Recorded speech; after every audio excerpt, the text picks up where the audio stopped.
they can't hear it, and that was the purpose of it, right? That was the only purpose. Should I wear a mask? I guess I'm gonna take mine down.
Shall we start? It's okay.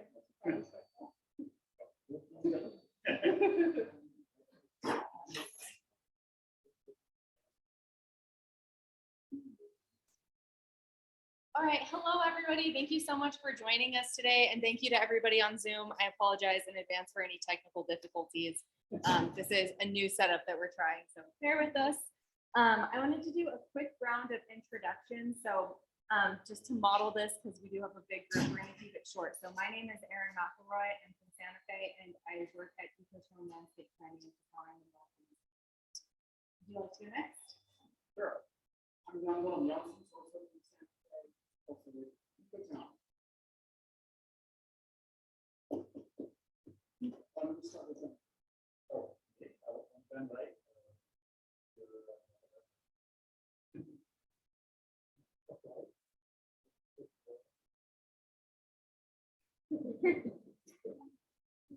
With your right hand.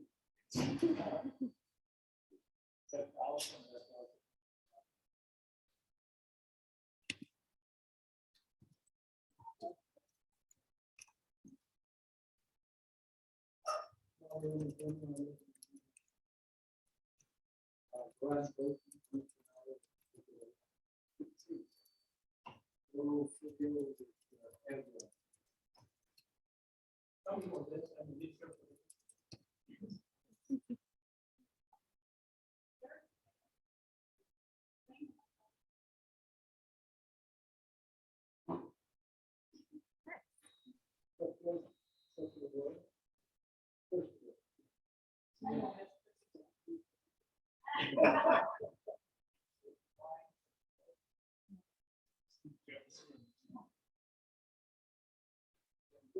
First lawyer is all one guy. Yes. And the second lawyer is all two now. And the third lawyer is one.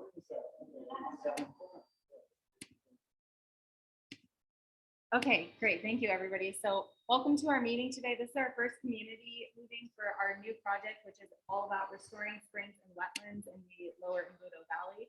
So we'll give you a lot more context throughout this meeting about where exactly we plan to work, what our project goals are, and what our treatments are. planned. And then we're also going to talk a little bit about another piece of this project, which is putting together a wetlands action plan, which we're hoping to get your guys' input. So without further ado, I think we can start with some of our slides. So I'm going to turn it over to Jan Willem. And we're going to hopefully. Yeah, here at that transition, I'm going to call attention to the sign-in sheet because we would like to know who's here today, both for staying in touch with you, but also because there's a last column that you really need, and that has to do with the project match.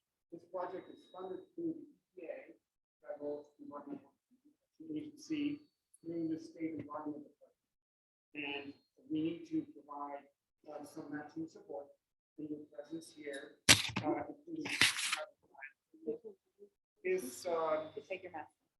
oh good is part of the match that we're providing, and so that would be wonderful to know about that because that helps our financial balance sheet. But in the balance of all that, if you feel thirsty or feel drawn with your eyes or mind to what's here on the table, feel free to just get up and take a snack. Because we wanted to make it as comfortable for you as possible. But we will have eye candy here as well. So with the competition, maybe with what's on the table and what's on the screen. So this project is a focus on wetlands in the Lower Embudo Valley. The project flowed from a watershed-based plan that was completed 2 years ago, and I will talk about that in a minute. We found that there are many wetlands in the Lower Embudo Valley, as you probably all know, and they have beautiful springs, and these wetlands are really important for the preservation of the ecology and particularly the soils in this landscape here. And why is that so important? Well, a lot of these soils have, as I will call it, been bleeding sand and silt and clays down these arroyos for decades, maybe for hundreds of years. And that all ends up in the Rio Embudo, and it ends up in the Rio Grande. And as you probably all know, it also ends up in your yards, on the fields, in the acequias, on the roads. And that is a major nuisance and sometimes a safety hazard. Also, if these areas here behind us erode too much, then basically the sponge of the soil in the landscape can no longer hold the water that we all depend on. Because probably that we don't know that yet, and we do some research, but the water that infiltrates here probably helps to some extent the groundwater, maybe even your wells, but there are springs that are fed by that groundwater, and it eventually ends up in the river. Now, from research and interviews we've done over the last 10 years, we learned that somewhere in the 1970s, the fishery here in the river disappeared largely. Some of the old timers in the community here mentioned that up till the mid to late 70s, there was a good amount of fish. Is that right? Yes. And that's pretty much after that, maybe in the 80s, it started to really go down. Well, the State Environment Department figured out, because it was around that time that they started looking at that there was too much silt in the river, or turbidity basically. It started to be cloudy. And if the river is cloudy, it cannot really support fish anymore. So that's pretty much an alarm sign, you could say an early warning, that we have a problem between the amount of water coming down that dilutes the natural flow of sediments into the river. So there was maybe also an early sign that we were getting droughts because there was less water coming through, but also a sign that these hills here started to proportionally bleed more silt in the water. And that's a problem. And so that was why in the last 10 years, with a lot of research, we wrote this watershed-based plan. And then out of that came the realization that it was really important to look at those wetlands because they are an important starting point to heal the landscape, because they are the areas where the land is still relatively healthy and where we have a sponge where that water infiltrates and where that healthy sponge pulls back an entire valley up from that. Imagine if these wetlands wouldn't be there. what would happen? What would happen is that a lot of soil and maybe some form of what you could call peat, basically very saturated organic material, would just all wash down, right? And that makes these areas deeper. If they're deeper, then the slope becomes steeper and longer, and then all the water that runs down has no way to be caught or to infiltrate, so it will run down even faster. So the flash floods will increase, and the amount of erosion and sediment flows into the river will also increase. We don't want that, because that wouldn't be healthy for the river, for you, and for this landscape. So we wrote a grant to the State Environment Department with the idea of what can we do to actually protect these springs and wetlands, because they're so critical in the entire chain of events that has happened. Now, when we started looking at that, the state asked us to do a spring inventory. Well, that was too expensive because they only give a certain amount of money. And so within the time frame that we had and the budget, we said, hey, who else is interested in these springs? And we found that the BLM and some other state agencies were interested. So we invited them to participate. So separately from this project, but very interested because they didn't have access to the lands where we were doing the project, the BLM stepped forward and identified, I think, 35, 36 springs in this area. The interesting thing is that these springs are concentrated in the area pretty much from the Cañada de Lower Sarco, which comes in at the bottom right of this stream. And then they scatter out there towards Dixon, but uphill here behind us. And they're somewhat concentrated for whatever reason around these state land parcels. This entire area in blue is our study area where the springs are, and that is based on the drainages in this landscape. And then in that is these orange blocks, and that's the state trust lands. Well, the state land office has specific parcels here, parcel 2 on the bottom right, and parcel 32 here just to the south of us. And so those are the focus of our work because we could get the earliest permits with them and approvals to do this work. However, fortunately, the BLM is interested too, and they allowed us to do the study and work with us in this entire area that is indicated with this blue outline here. So then you have the context of our project and the background and the key players who are working with us. Are there any questions so far? All right, let's move on. So this work, as I said, doesn't stand on its own. We have been working here with some of you for more than a decade. Already in 2007, the late Esteban Ariano came to us and asked us whether we could do something about the erosion and the sediment that flowed into the acequias. And so around that time, 2 local women here, together with actually an action group in the community, finished a watershed restoration action strategy that was also funded by the state of New Mexico. That was Jessica Johnston and Jessica Sullivan. Do you remember them? And for several years, they did a series of community meetings in the library when the library was not here, but across the street there, right? Remember that? And so you went up the stairs and you went up there, and then sometimes on the porch were these community meetings. They were also at a time that still a lot of logging and thinning was going up in the mountains, and a separate group led by La Jicarita was actually dealing with the activities up in the mountains. So there was a forest plan made with the Forest Service, and at the same time, a watershed plan here for the lower area. And they did several community meetings, identified the needs in the communities, the challenges that people had, all the way from Embudo here through Dixon to Ojosarco and Trampas. And I think they may even have gone to the Santa Barbara. And so that entire area was studied and written up basically as a problem description.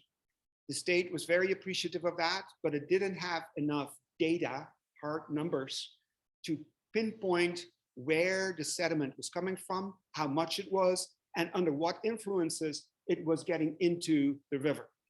So they issued another request for proposals around 2009 or 10. And with Esteban's help, we started writing proposals for that. We didn't immediately get it. And Esteban and several other community members said, like, well, we've done so much research and planning. Can we actually not do something on the ground? So I also found some money to do projects on the ground. And so we started with what was called a river ecosystem restoration grant in 2010 and did a series of on-the-ground restoration projects. We built, for instance, a new presa for the Acequia La Plaza. We did erosion control in the gullies above the Acequia Junta Ciénaga in Embudo. We did a whole lot of work in the upstream area, the Arroyo Pinos Reales, above the Acequia La Sangochara, and worked with Joe on that. So about 8 project sites were done here in the village around that time.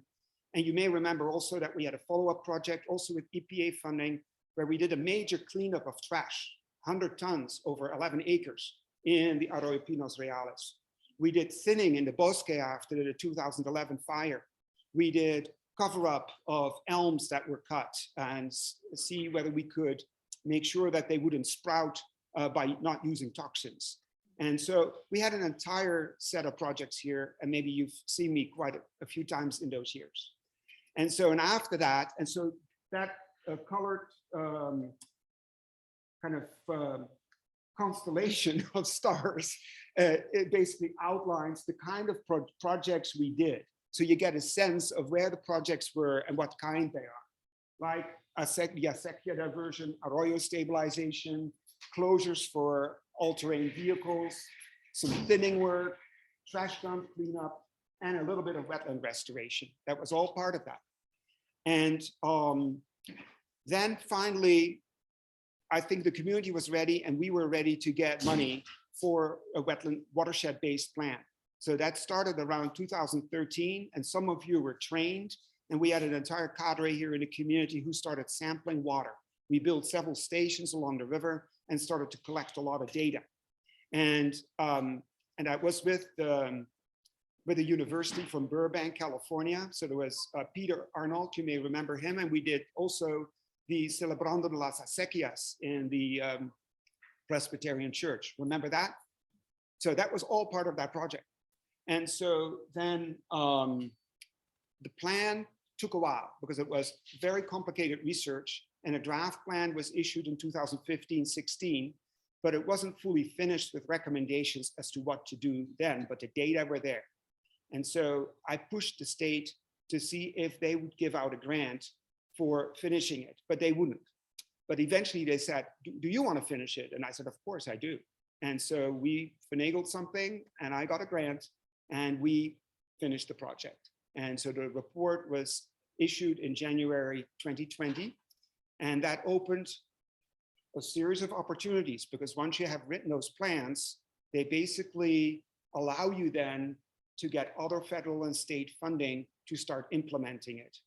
Now, and that led to basically the wetlands restoration grant, because then you need to kind of pick your battles, and that's what we did.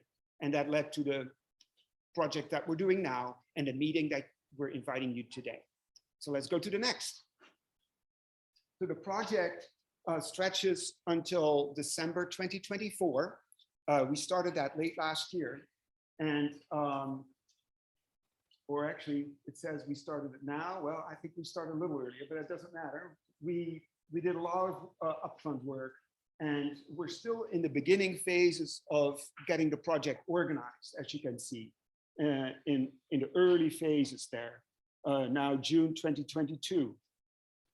We're working on stakeholder outreach. That's part of what we're doing right now, right? And then the Wetlands Action Plan. So this meeting particularly focuses on having a dialogue with you about what we do, learn from you how you see the benefits of this project, what you think particularly is important, or what we would need to be careful about, or what you might like to see accomplished through this project. And we, of course, like to explain to you what we're planning to do so that we can have a dialogue about that. The second piece is also that as a result of this work or in combination with it, we want to not only do some restoration work, we want to lay the foundation and learn from our work immediately to write up a plan so that we can get specific funding for wetland restoration and all the biological aspects, maybe even anthropological aspects that are related to those wetlands so that we can open doors to new funding for more of this work. And so that is another purpose of this meeting and of this project, and that is done through this Wetland Action Plan, or WAP. And you'll see a lot of Adrian and Erin in that respect, because they're working on that particular plan. We have a short timeline. We want to get that done in the fall, because that plan needs to in part inform what we're going to do next in this grant. Other pieces are, well, regulatory requirements. We need to do a bunch of site assessments. We're in the middle of that. That's why you might have seen us recently, a bunch of planning and design, construction plans, crew work. We have to mobilize a crew. We have a contractor, but we want to work with, if possible, local crews. And then we start working in various arroyos. And eventually we're going to inspect that and monitor the results to see if we meet our goals. And then we need to maybe follow up and adapt that a little bit. So, and that is within that timeline that we're hoping to do that. So we will hit the ground with implementation work this fall and winter, and probably actually continue that through 2023.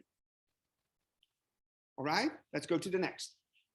So this landscape, you know probably very well, but I want to run very quickly through what its features are through the lens that we have regarding the wetlands.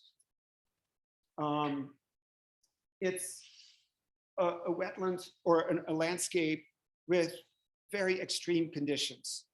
At the top of the hills, it's just totally rocky and bare and dry.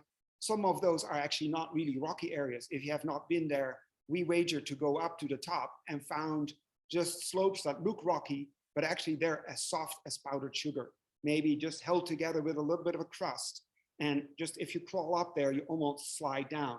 So not a very good idea actually to go up there that way. That leads in this landscape also with whatever climate tricks are playing out here to flash flooding.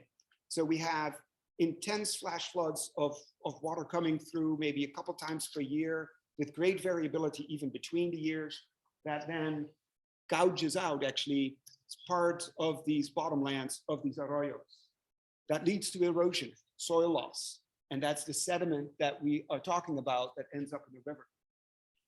Unfortunately, that is caused not exclusively by the vagaries of nature, that's also caused by us, because we've been living here, all of us collectively. And I say that this way because I think it's not fair to do a they, them, and me type of conversation. And so we have been living here, and over the time, ancestors have just used this landscape. And we can find that because there are old axe marks all over the place. This is a very loved and long time lived landscape. And Sev is working in that and is educating us how long that is, thousands of years. And so maybe in a conversation later, we can learn more about that.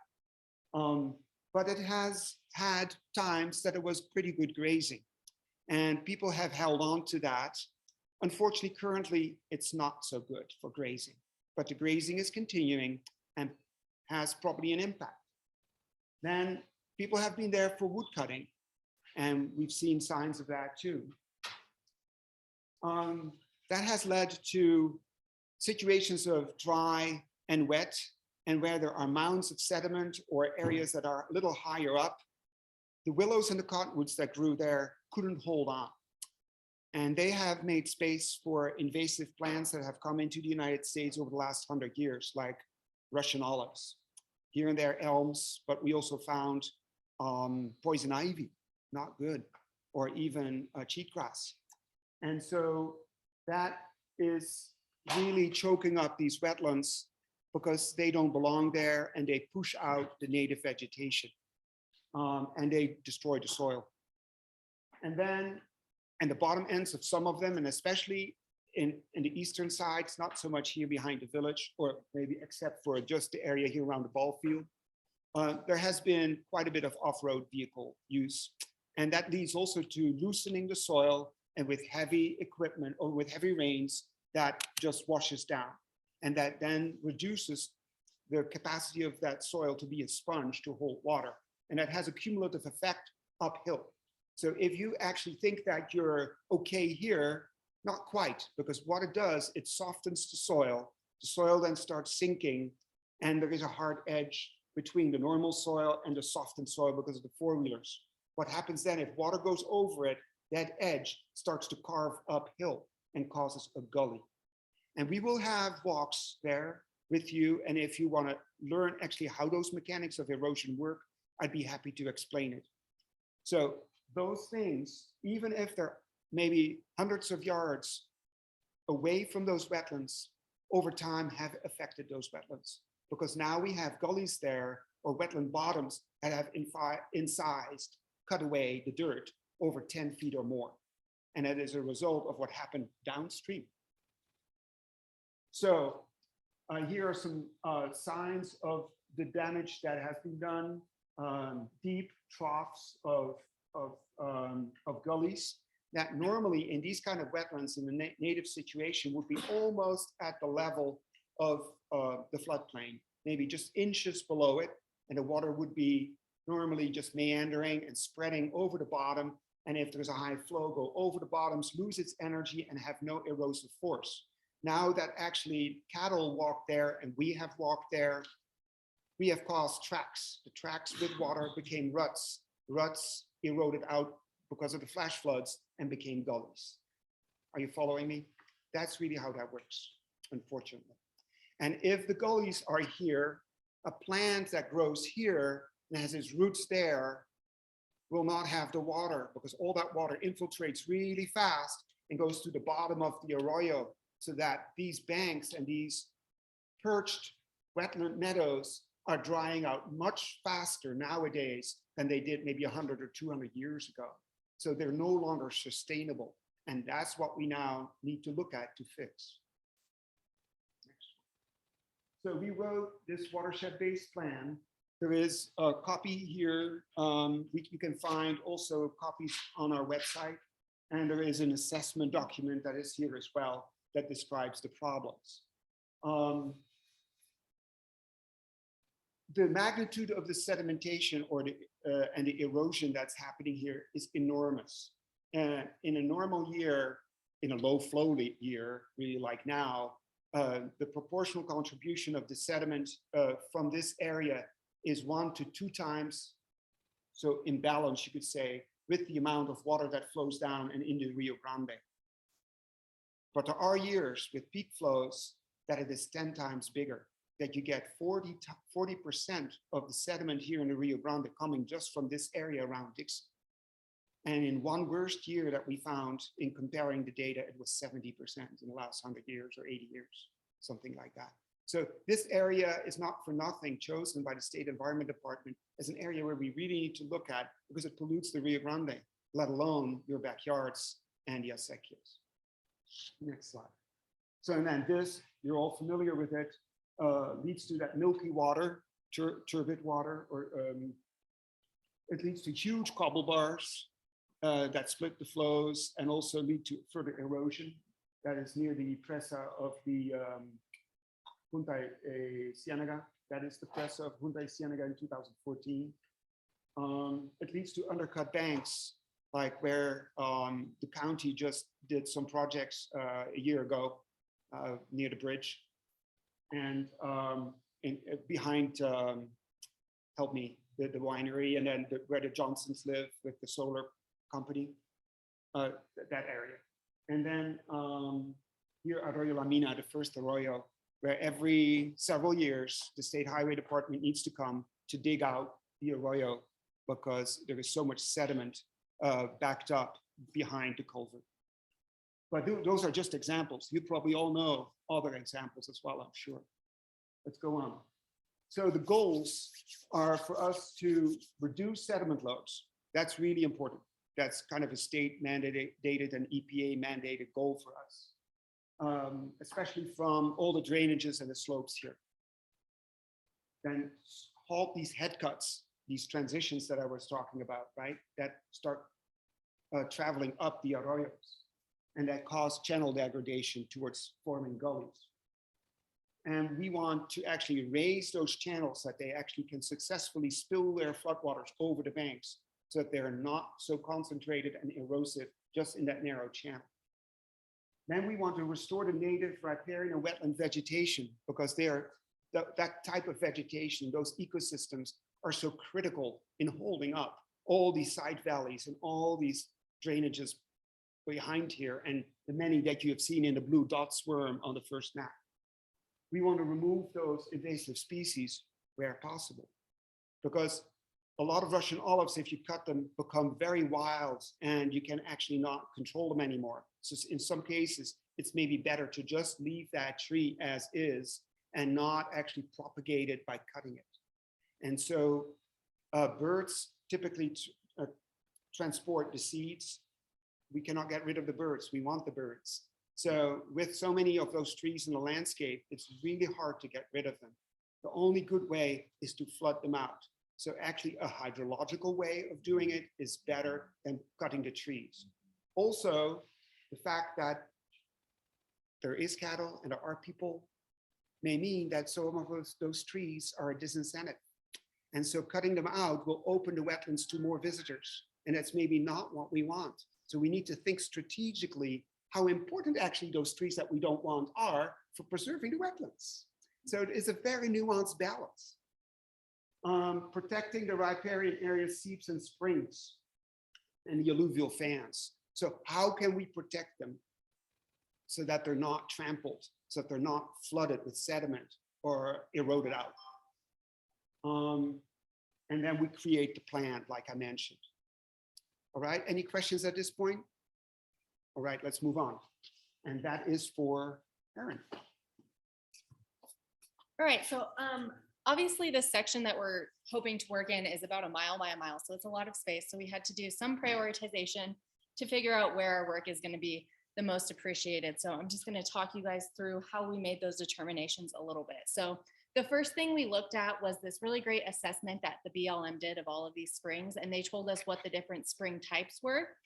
And so you can see that primary spring type there, and there are 4 different kinds of springs that happen in section 32. And we're really focusing on the rheocrine springs because those are most influenced by surface water because they emerge into a defined channel and collect a lot of surface water during rainstorms. So that was our first criteria. Then we wanted to look at how the springs were actually functioning, which BLM also did something called a proper functioning condition assessment. And from that, they kind of tell you whether the springs are working how they're supposed to, or if there are certain factors that are degrading them. So we found that 3 of the springs that were rheocrine springs also were found to be at risk from their functioning condition score. And they were at risk for various factors, but mostly from channel incision to varying degrees. And we find that when we did our site walks, we saw a lot of that was accurate, but that they also did miss some places. So there's Odyssey Springs isn't marked as a priority on this map, but if you travel up it, you actually do see quite a bit of incision. And there's also a lot of invasion by Russian olives, and there's some cottonwood die-offs in a lot of these. And with that and junipers encroaching and Russian olives coming in, that tells us that these areas are really drying out. So those are the areas that we're going to focus our treatments on. And we'll go a little bit more into detail about those treatments later on in the presentation. But for now, I'm going to hand it off to Adrian to talk about our wetlands action plan. Can you hold the laptop? I can do that. So while I switch, I want to say that the names that are given were just by BLM staff, but they were fully aware that there are probably native names or local names as well. So we're still talking about how to name and appropriately rename the springs. And that may be part of the public involvement process that we're going to have in the course of this year.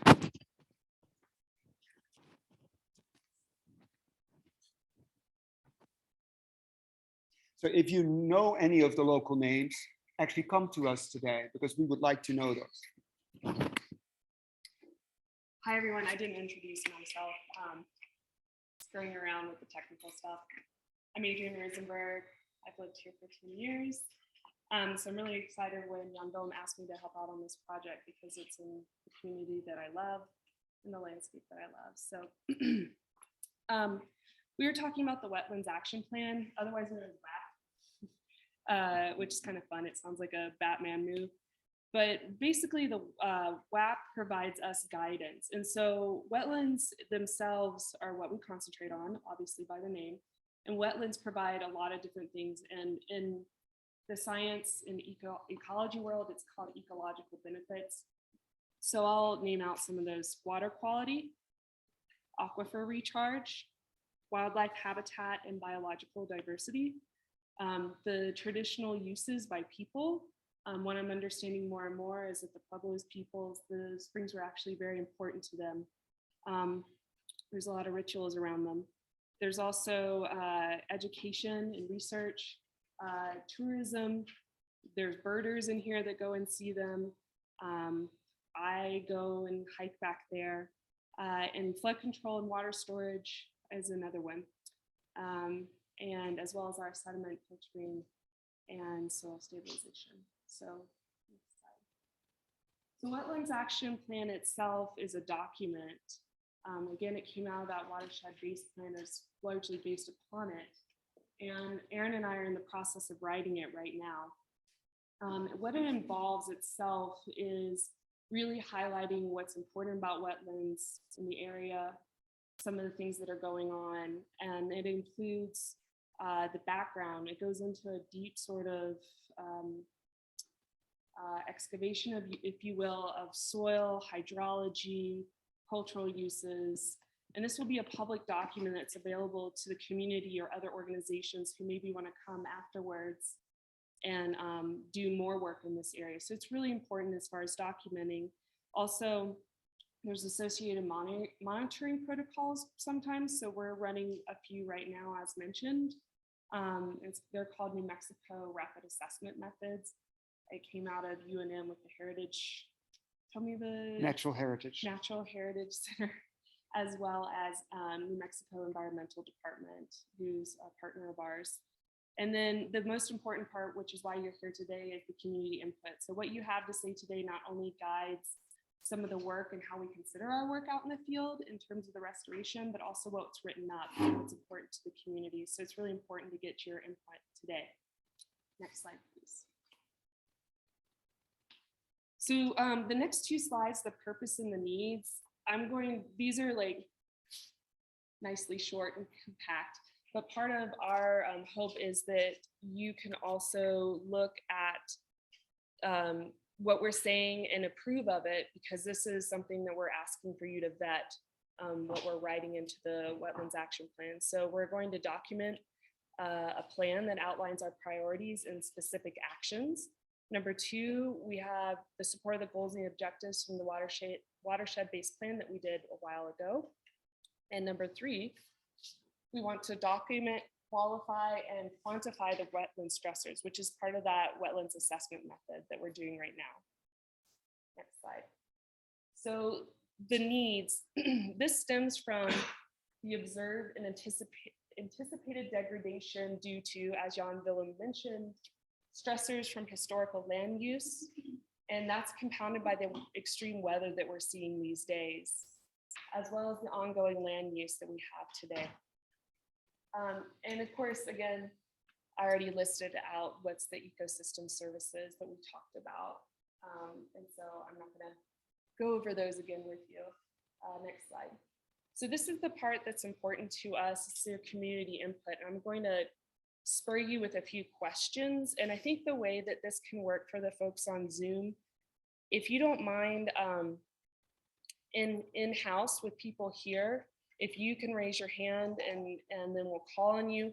Folks on Zoom, if you don't mind, if you can just type in, I know it's not the same interaction, but just due to how technically complicated it is today, it would work much better for us to have your questions written in and we can address those.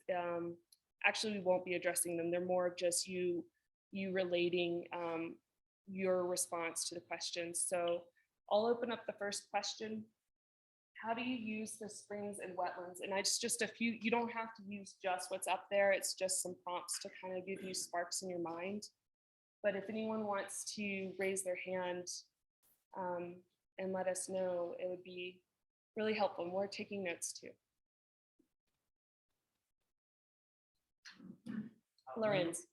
Mainly used for hiking and not spiritual, maybe spiritual, being out there in a place where you have a little bit of water abundance. Okay, so hiking, and I'll just repeat it back for those people on Zoom. Hiking in somewhat of an experience of wetness. Okay. Anyone else? He said spiritual. Oh, and spiritual. Thank you. Yes. Experience of being. Yeah. Tommy. Was spiritual along the side of hiking for my dogs to go and drink water too and rock clipping to get thirsty. Yeah. The birds and animals. Yeah. So just like we enjoy the wetness of the area as humans, also animals, even our domesticated animals, really like to drink from those areas. Good. Other folks? Yes. It's just a way of instilling like confidence in the ecological health of the world. And just knowing that there's places that are still inundated, oases for a greater unseen world. This water is life, so that knowing there's areas that are still inundated, this needs as a personal safety. Okay, that's an interesting one. Good. So for people on Zoom, I'm sorry, your name is? My name's Andrew. Andrew said that it's a feeling of safety, of knowing that there's ecological health within a concentrated area. Yes. Other folks? Okay, Sandy. My first moved here was spring running. Interesting. Wow. Do other people have that experience where the spring was their drinking water when they first moved here, or when they lived here their whole life or their family's lives? 1, 2. Our welfare, we used the river and the water for a year. It's taken more than a year to get a well. Wow. Drill because of the long water tank. Now I have to go 200 feet more. So, Yes. and this is on the lower. Right, because you're on the Embudo, you're in Embudo itself, yes? Not on the Embudo. Oh, okay. By the confluence, yes. Okay. And there are two new wells there. The wells are failing down there. Okay, so you're bringing up a couple important points, which are the drying of our aquifer, as well as There's a lot of pumping. because of Yes. people are drilling wells. Yeah. And I had a question. Do you know anything about Cielo? Say I it saw Cielo that Texas owned development on top of it. Oh, 100, what is it, $1 million road? Yeah. Well, I hiked them. There were 3 wells. Mm. That was 10 years. Mhm. I don't know what that means. I had to drill through that. Yeah. That will make it down into the aquifer. So they must have hundreds of millions of dollars. Because ours is costing us $30,000. Wow. We have a question right here. Isabel? Every time I go down to walk on a walk with my dog always uses the streams to drink water. Oh, cool. Okay. So more animal use. Your dog's name is? Mishka. Mishka. And I another know name Mishka. which means cutting teddy bear. Oh, wow. Okay, Isabel said that her dog uses the springs as well. Mishka. Yes. We live on the Royal Marina and we walk up there with our dogs every day. And what we've been doing is observing the changes because of the water, because of the wind, and unfortunately, because of extensive ATVs going, they're just tearing that area up. You've seen it. So what we've observed over the last 9 years is this very significant change in all of these factors. What's blue this year that, or what blew last year that isn't blooming this year? How many birds are singing? How many critters do we see?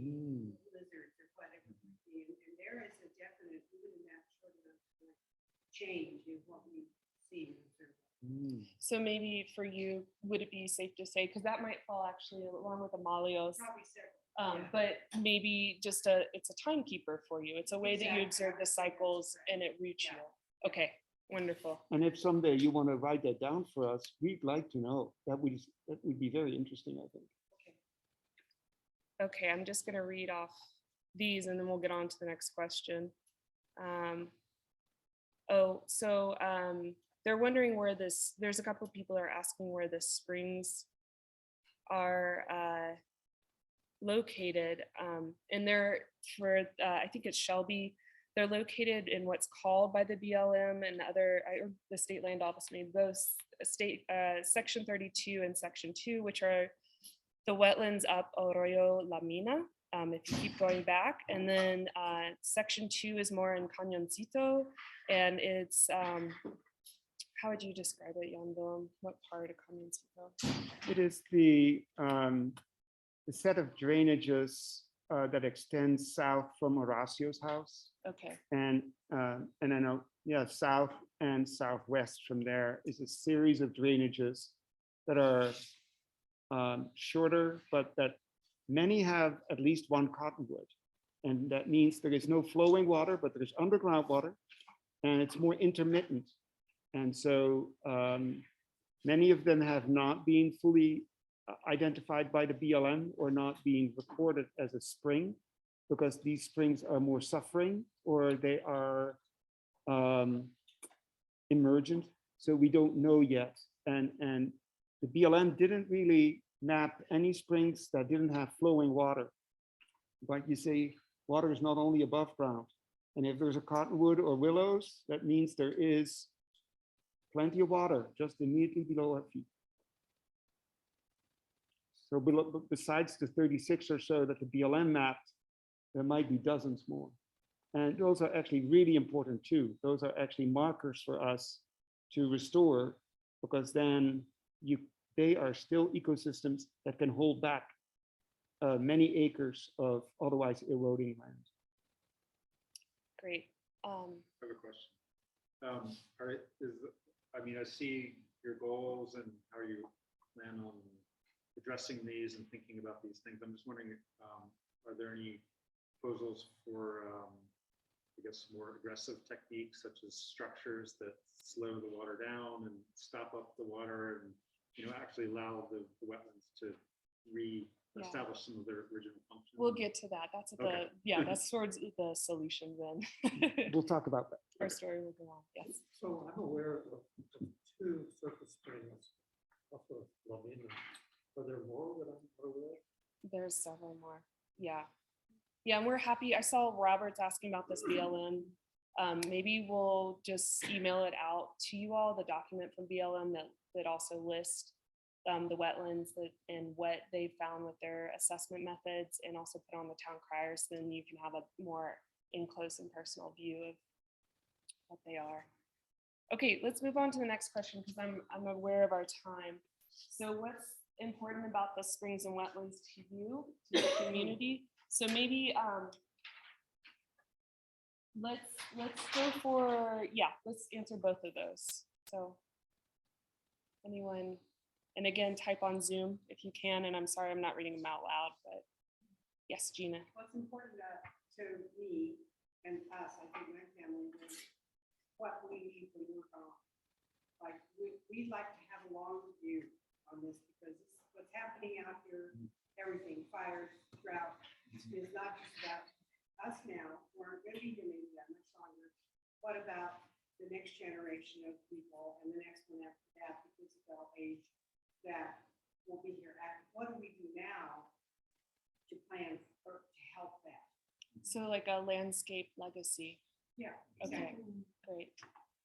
Yes. I think they're really important to the health of the entire watershed, because as we're gathering, I mean, high functioning wetlands contribute to the aquifers, which contribute to how our wells are functioning. And so it all, you know, is part of the big picture. So protecting these is a valuable work. So hydrological functioning. Yeah. Yes. Okay. Yes. Andrew. Yeah, they kind of function as like a canary in the coal mine for like the rivers across the belt. So Right. that's a really Yes. essential point. It's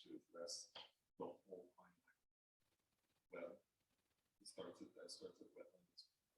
Right, okay, so the wetland spring health is the canary. Yeah. Yeah, yeah. like the Early same warning.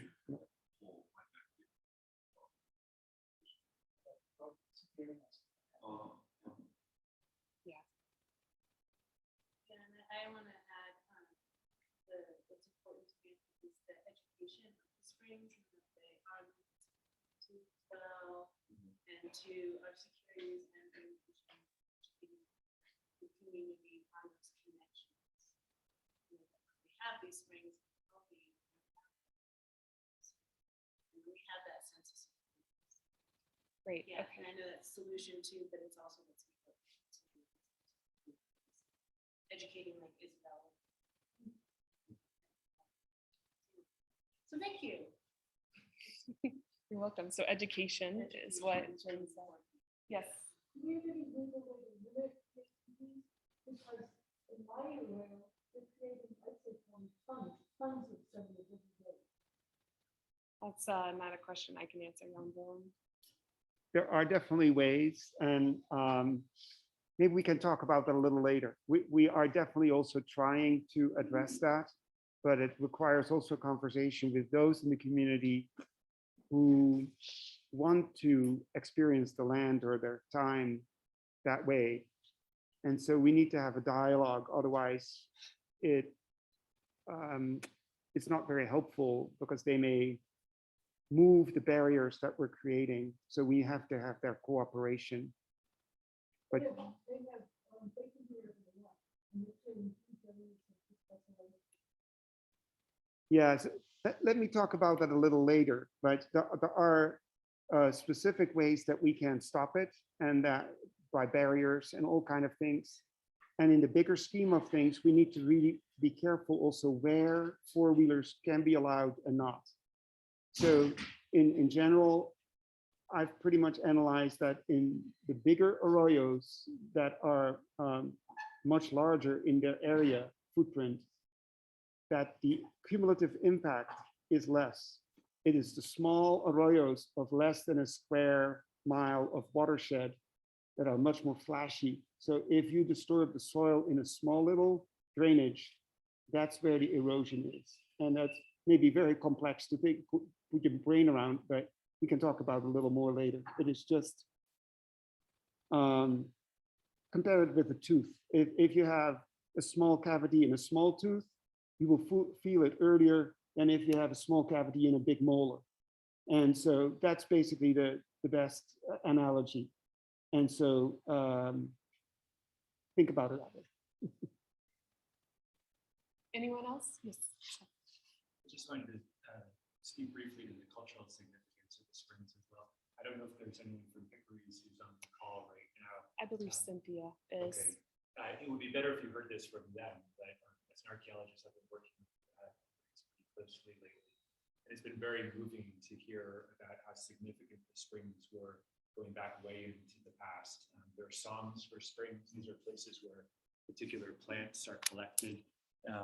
And so there are histories there that can actually be re-accessed. We've gone to some of these springs with tribal members, and it brings back stories of their ancestry. So, you know, these are places that need to be preserved, not just for their ecological value, but because they're the reservoirs of history for a lot of the communities around here. So it's just to celebrate what you're doing. It's super important for I know a lot of Indigenous communities as well. Kind of saw my thunder for a bit of the culture would be in that section too, but my grandparents used to walk to the waterfalls up here and collect ice to hike. Oh, wow. Stuff like that. So Tommy was just saying that his grandparents, correct? Used to go up to the waterfalls and collect ice to make ice cream. I think I've heard that story for fiestas too. So what you're saying is that the beliefs is considered sacred site. Yeah, I mean, again, this is for them to narrate, but you know, the springs and their drainage are all represented in songs that continue to be actually. And there were certain plants that were gathered in particular springs. And a lot of that knowledge is still there. Some struggle. Extremely important. See Joe's hand. Yeah, healthy springs also support a viable game population. In conjunction with what Seth said, there were areas here where Chimaha was collected at one time. It's very hard to find now. So it does support this. What people with Chimaha. Yeah. Nobody knows what Chimaha. Chimaha is a herb that is used. It's the first herb that comes out of the ground in the springtime that I know of anyway. And it's used for, it's kind of like parsley. It's used fresh with beans or dried. You can put it away and then use it throughout the year. It could even be used on pasta. That wasn't a tradition. So Joe is saying chimaha, yes, the word. It's a herb that comes out first in spring, and also it's important and vital to our game population to have these springs around and available and healthy. Can people talk into the mic? Sure, it's just very hard to hear you.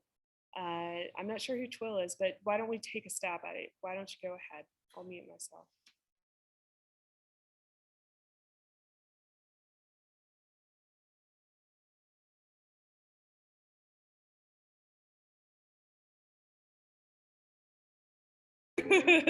No, I mean the library. Yes, okay.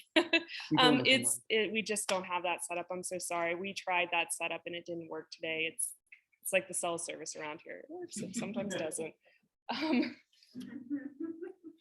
And I was reminded that if Cynthia, who is on the call and represents the Picaris Pueblo, if you would like to speak, also either write in the chat and we can read it out loud, or alternatively, I guess the mic, you're welcome to do so.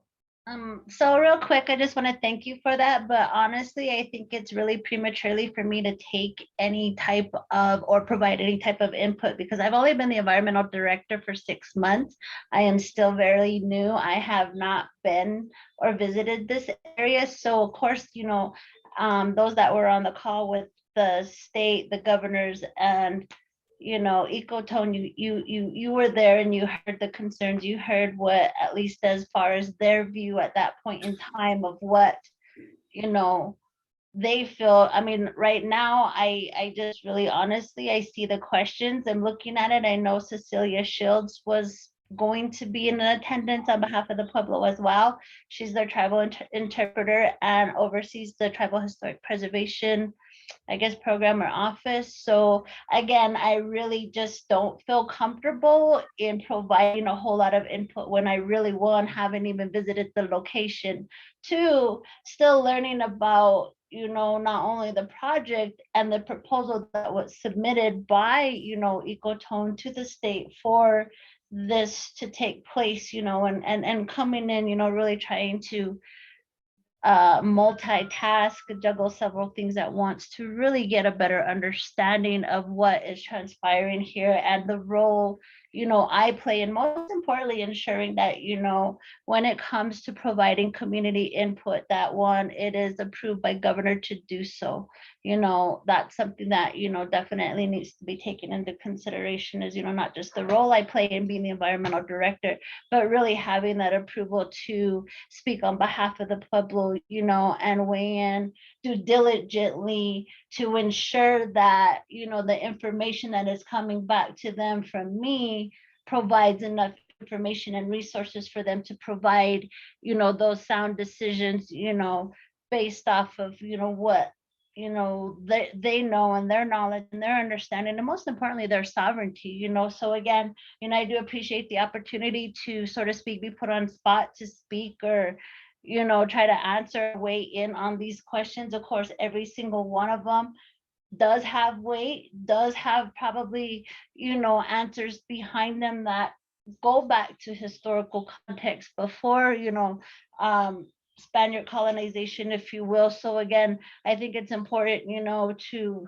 note that as well as note the discussion that did transpire with the governors and the leadership, and also provide additional opportunities to allow for community input if it is beyond just this day and today's presentation. But thank you, I do appreciate the time.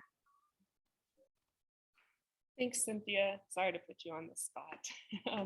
But yes, and we will have other discussions and follow-ups. So it's great that you're more in the listening and gathering information mode, and we can certainly respect that. So thanks for stating that. Okay, we'll move on to the next one. Out of the wetlands listed as priority treatment areas, which are most important to you, why? That might be hard because folks maybe don't know where they are. How are we supposed to know that? Yeah. I can You're go. assuming that we know where they are when you know. Yeah, well, and they're also not called what people probably know them as. Yeah, so that's like totally wasted question. I'd like to speak to that. Yeah, maybe we can rephrase it too and say which wetlands are important to you. Or who knows what is big. Yeah. Well, maybe the one you live on is most important to you, you know, but I don't think that really is the most important. What might be helpful is what can show the most immediate improvement. Because people get impatient. They start on something and then they, you know, it goes on and they lose their interest. If you guys who understand the study and what's going on, you can say this area seems to be one that would have a very quick response. And we could really see a difference and make a difference. That might be something to be as a starting point. Yeah, have you guys prioritized? Have you? We can, and we've done that based on, you could say, the ease of restoration or the need for restoration based on their level of degradation. And it is a very, very complex question because it means that you have multiple criteria that you use to prioritize something, right? But yeah, each criterion has a different meaning to different people. So we will need to talk to multiple people, whether it's the grazing permittee or to you or people from Pico Reis Pueblo or other people to really understand what is important for them. Because what is important from us is only through one specific lens. And so to balance that all out, and even if we think something is important, to really figure that out, that it's important for all of us collectively, is challenging. And we can maybe not please everybody, but to do that in a considerate way will take some time. And that's also why it is not so simple as there is not really a silver bullet here, neither in the priorities nor in the techniques to use. And if I would give you one or two silver bullets, they would be almost discriminatory to specific groups here in the community, because then we would basically implicitly say they caused the damage, and that's not really what it is. And so we need to be really careful about that. So what you're saying is that there's a complicated and expensive process Yes. for prioritizing Yes. for treatment. So that should be a big component. Thank you. There's something like that. Yes, that's what we're doing right now. So priority is a way that you have identified. For treatment. We are in that process, and we have a preliminary prioritization based on. No, it's not written on paper. That's what I meant. Yeah, it's not out there yet. Yeah, and so the question is, it's difficult for us to respond to, but we don't know that there's the components of this complicated prioritization process. So that, I think that's on, that the ball's in your court there for educating the public about what that process is so that we can grasp what is needed to be done. Thank you. That's good feedback. And I think what we really wanted to know also is what is a priority for you. And so although we have shown that these springs that have more surface runoff, that are a little lower down in those valleys, are high priorities for us for both practical reasons and because they are larger contiguous wetlands that are easier to reach, easier to treat, then that is kind of the first priority for us to work. The ones that are farther back are more complex in many different ways. And so they're maybe also less threatened at the moment. Like the wetlands near you that you've seen with all the four-wheelers are probably a very high priority, but they are actually at this point even so costly to repair that we may need separate money for that. We wanted to address them in 2010, and even that time, even one single grant couldn't handle it. And then you run into the problems with the four-wheelers, and that is a whole lot of ball game of how to address that, and whether you impose upon people through the government that they can no longer do that. And so what does that mean, right? You basically discriminate a certain group that has a certain habit, doesn't understand why they're being discriminated. And so they need to be educated what they actually do to that landscape and what, and then they need to be willing to follow that. Otherwise they will just go around it like they have been for decades. That's a matter of regulation. Not only, it is, It could be a matter of county and state regulation that would also connect to transportation department. So you can't get away from that. right, but you also then have to have enforcement, you have to have all kind of other things. The whole ATV question is a whole other thing that it's going to be in this plan. It will. Also needs to be described. Oh, yeah. Lorenzo's had it on. Yeah, you're our Oh, I've been an observer with the springs of Arroyo del Pino and the Arroyo to the east, up to the top of the mesa. And have seen over 23 years environmental degradation and sedimentation. And the disappearance of cottonwoods, willows, now where there's thickets of Russian olive, mainly, not so much tamarind. I'm gonna turn off the water.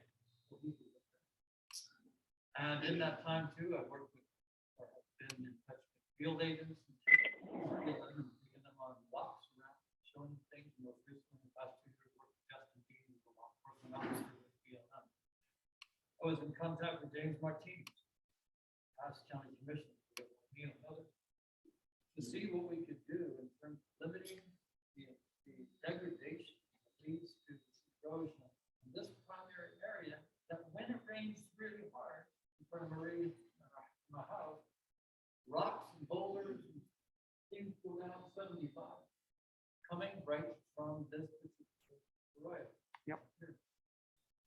And not to point out one group, education is huge. We've tried some, and the best education is one-on-one. Sometimes that can be computational if you're challenging someone. What they do, maybe in my eyes, destructive, but in their eyes, it's just loads of fun, great joy. And traditionally, we've been able to do it along, even with carriages or whatever popular vehicles. But I know that the BLM said that there is a master resource plan that they have cited for 10 years. And it's never been finished. And the county, when I've asked them to even put up a sign to say this loud, it isn't loud, even if that's lasted for a day or two, because BLM did put up 10 signs in yesterday, weekend of Justice 2019, about ATV use, and all 10 were gone a week later. And so there is a huge challenge, whether it's cultural. We can be educated. Students hope to be educated. But when you try to involve an agency like BLM, they get to a point where they're so spread thin. They don't have the time, law enforcement, for example, to come just here. They've got the dump site up there, they got the first road. They're all over the place, and they've just increased their law enforcement staff from 1 to 3. When you think about how large an area they have to be out. So the wetlands that are all along the base of this mesa, the water's coming down off of the, you see it there. Where's the real? All of those are super important to our community, at least the individuals that I know. And we've seen more people going out, probably noticed, going out and enjoying the resources, hiking and mountain biking, whatever, to enjoy what it is. And whether it's sacred, which it is, to the cultural significance, to the fact that a settlement like Dixon can exist because of water going back thousands of years. All of that, I feel really passionate about it. I wanted these last 20 years to make a little tiny impact, but it takes a village, it takes bureaucracies, it takes government that prioritizing within our community. If this is important, it's got to be important at the county level and at the state level and perhaps now at the federal level with BLM coming in. So that's all. I just love where we're at. And I hope that we can continue to keep the land intact as long as possible for the many opportunities that it affords us. And that's basically it. So I'm hoping that you can find out more about the BLM and resource plan that they have, so that what you're learning here and what we're contributing can come together, because BLM is all around us. County runs up to the ball field, the cemeteries. The state has a few, how would you say, like 2 squares? Mhm. So all these agencies have to be involved, and then we're the grassroots. We can contribute in a forum like this and continue to advocate for the long-term benefits of having ojitos, clean river water, which includes more than sedimentation. E. coli comes to mind, and other things that are in the water. But anyway, that's all. And thank you for letting me share. And in conjunction with that, I would like to say that, you know, there has to be an awareness maintained of how delicate these things are. We've seen a lot of changes in Dixon most recently within the last 30, 40, 50 years. And, you know, you can turn on YouTube and get a tour of Dixon from a drive-by tour.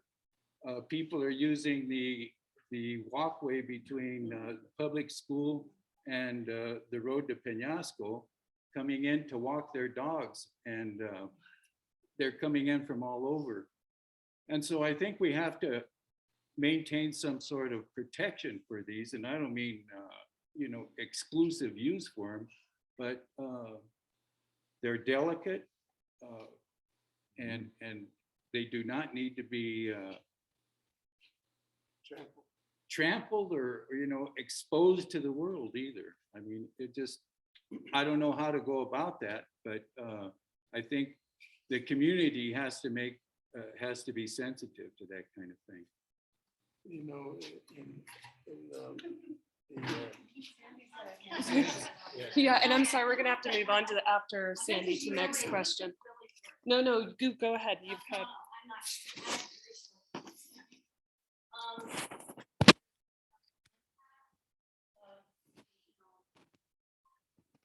Last year, the cattle grazing up, you know, quite a bit. And it is changing. Spring to flood really gets up. I've been hiking. And I hike every day. And I go up and I don't, I go up where there aren't nobody else. I mean, I haven't seen anybody up where I hike in all the years I've come. People do hike in the Arroyo, but they don't climb up in the hill. There's all kinds of springs. One thing, most of them are not surface. And just, I've been in town. But the cattle grazing, I think years ago, probably cattle grazing on private eye. That ended, and it only started the last few years. And they topple the cattle what's happening in coastal water in certain areas, those springs used to flow underground, and you'll be walking a area and they're coming out in all different places. Now, the drought is part of it. But since the cows have been up there, I think they're up. But I haven't seen them here. But it's changed the flow. You know, it's changing the flow of the water. And why they have cattle grazing, I have no idea. It doesn't seem like, I mean, I'll hike up there and you'll see a cow up in the middle of nowhere, down in a gully. Nobody can get to that cow. I don't know how the guy in the water is grazing, but you can even get to the cow, maybe on horseback. So I don't know, you know, maybe that's why they hopefully was quit. You know, I mean, see, I think cattle grazing has a place, but I don't. I think here it's just too marginal, and we are changing the water wall and the watershed. And I have engaged with people that are going up, you know, like the wetlands. Nobody goes to the streams about, you know, not, you know, following around. I mean, I myself am making an impact just by walking up. You know, so I could see the concerns of having people coming into the community and walking, you know, back into all these places. You don't definitely do that. But cows are really, you know, quick. I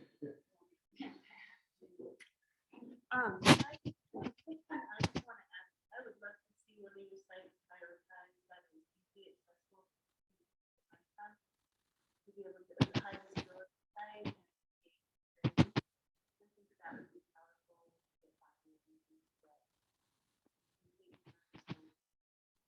Thank you. That would be my flexibility and usability.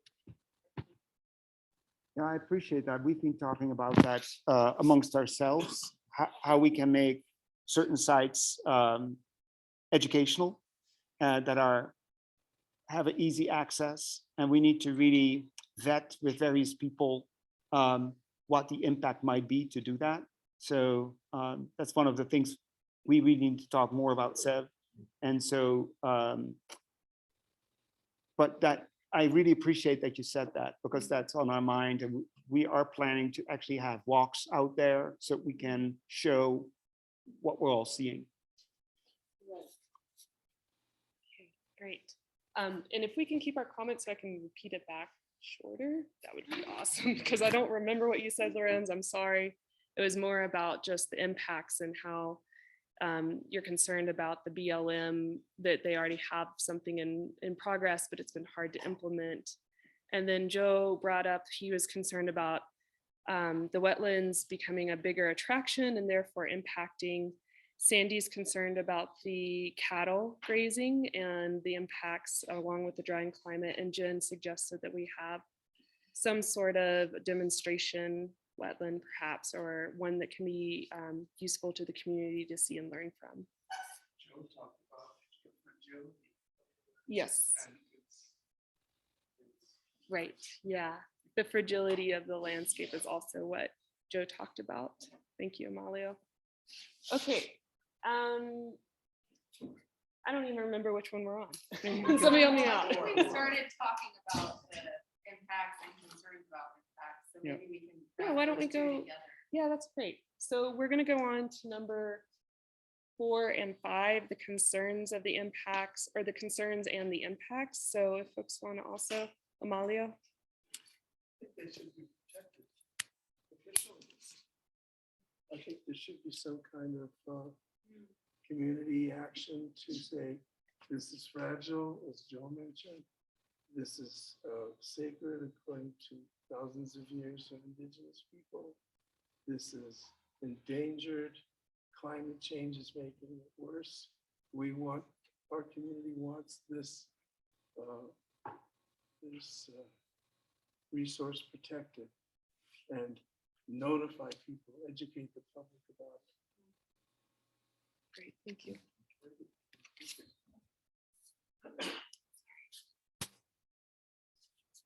Okay, so Amalia said to educate and notify the public. And officially protect. And officially protect, right? That was very important. Other folks? Chuck? Well, I think that there are some very long attitudes that exist within certain parts of our community that maybe go back for, a couple of 100 years. I remember going walking back up here and approaching the ridge with my dog, and an ATV blasts over the ridge, almost hits me and my dog. And as he went by, he screamed out, "Mother effer, this is my land."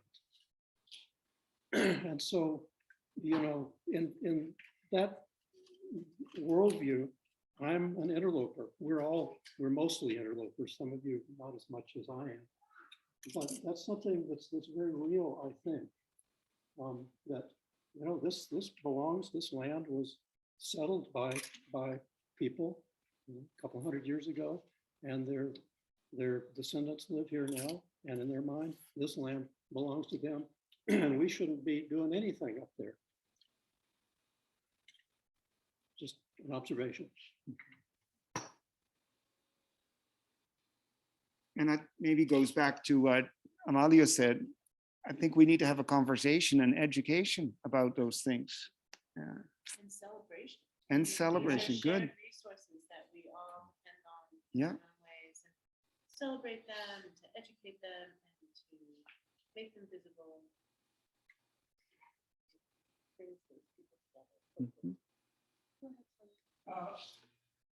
Compared to my ancestors in the past, I think if they get out into the room to recreation, people are gonna stay home and watch days of our life now. More traffic, bicycling, walking, running, and all that, so people wanna get out. That's got too much stress on the man. Okay, so Tommy is saying that people want to get out and recreate, and Chuck was talking about more of an ownership of the land and maybe some conflict that's there, tension. Okay, other folks? It just wanted to mention that, there's these different worldviews. Seth spoke about indigenous uses of these areas. We spoke about other groups of people that have come in and have adopted other ways of using them. We're proposing yet another way of just honoring these valuable places. And it seems to me that, in mediation of these different worldviews and these conflicts, it's important to emphasize what the values that are shared. Basically, like, if the wetlands are drying up and our wells are drying up, then there's a connection there. And so, like, just to kind of emphasize that the degradation done by certain activities can have a direct reflection in, like, less water available for growing food or for your household. And it just seems like that's an important point, is that this is a community resource that it's valuable to maintain. So however you use it, if they're being degraded, then it's going to affect all of us. When your plan is completed, it looks like it's comprehensive. What it's going to do is it's going to focus attention on cultural and social attitudes and focusing people's attention with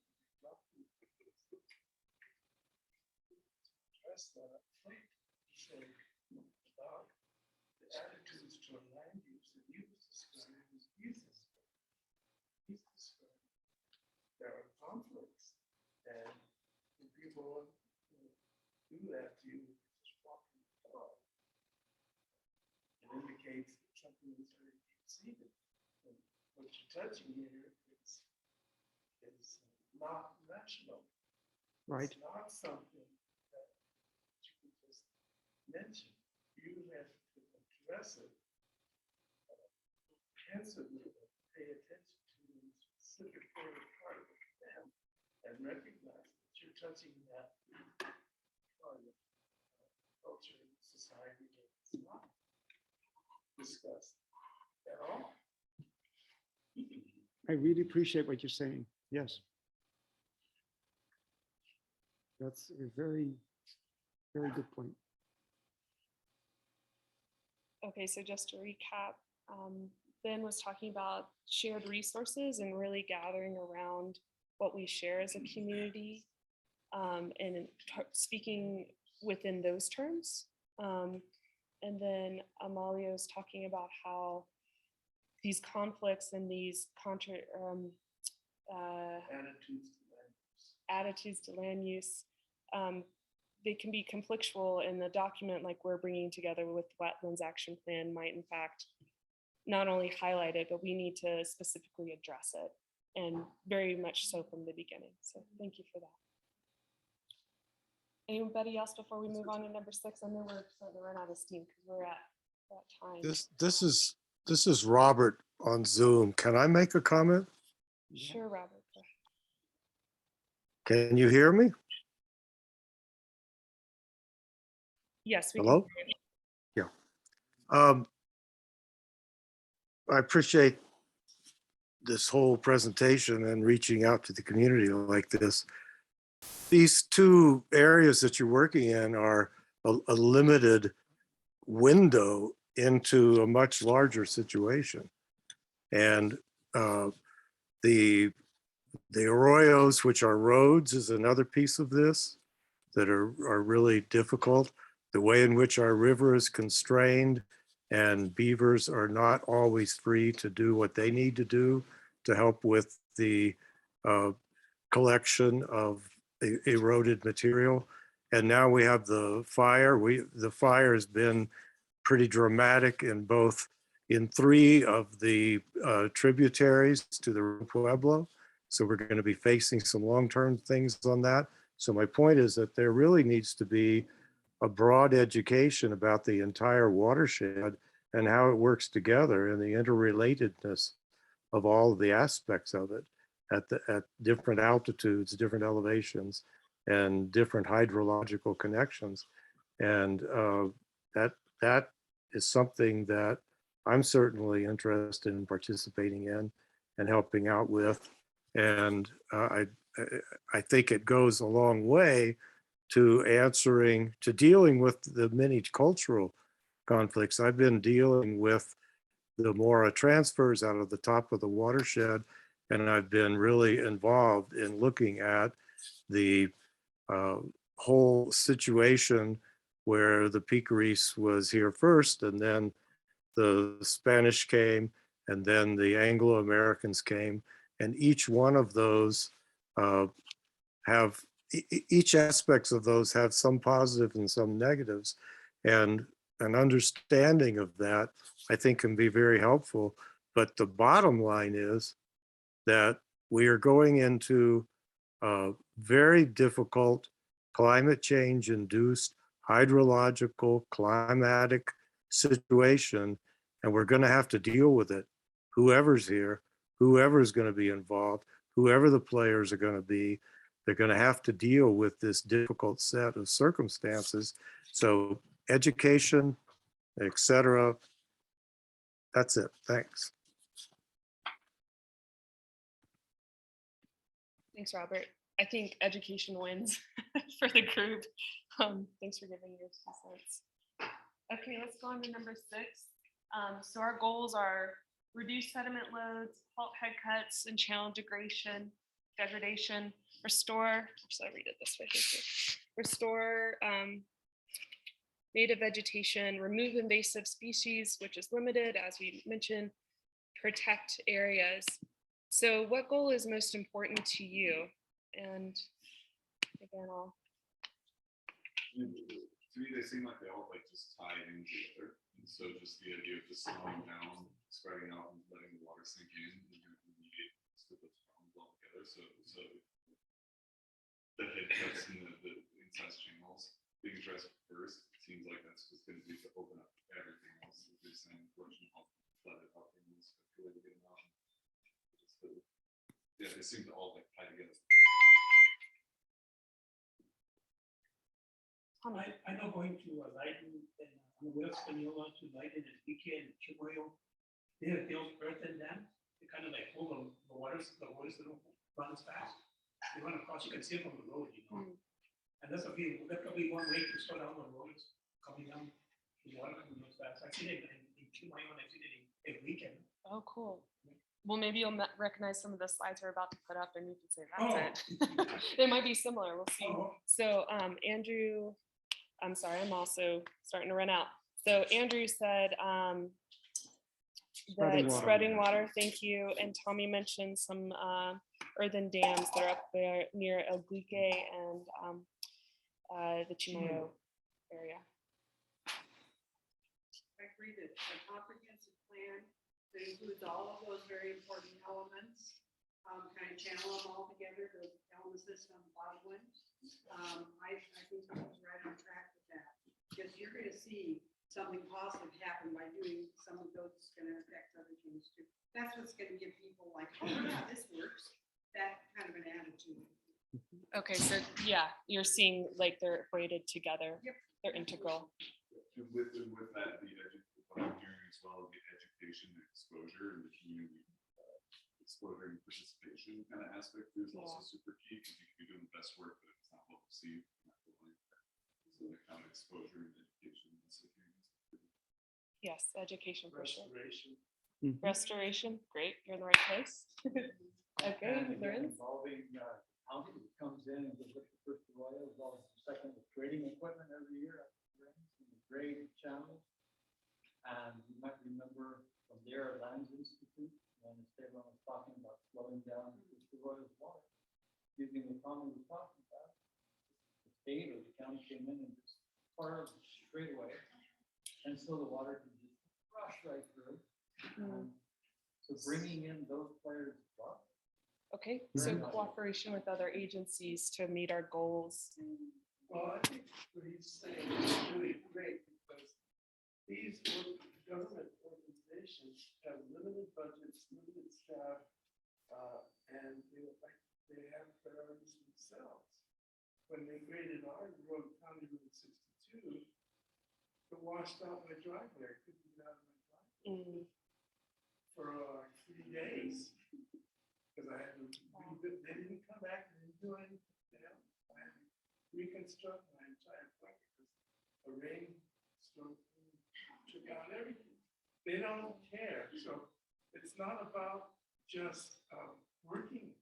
It's educating government and being interactive and not conflicted, but nudging them. No, not nudging. You have to be in direct contact and continual dialogue, and that takes leadership. So what we're talking about here is leadership in the community that understands what this is and represents the concept and the initiative to local government in a way that makes the dialogue productive. Because as you say, government has its own priorities, its own problems, its own staff. They'll just do it to shut you up. And that's exactly what happened to Montana. And I've had that happen to me. I've had others. It happens too. And so it's not just saying stuff to the government.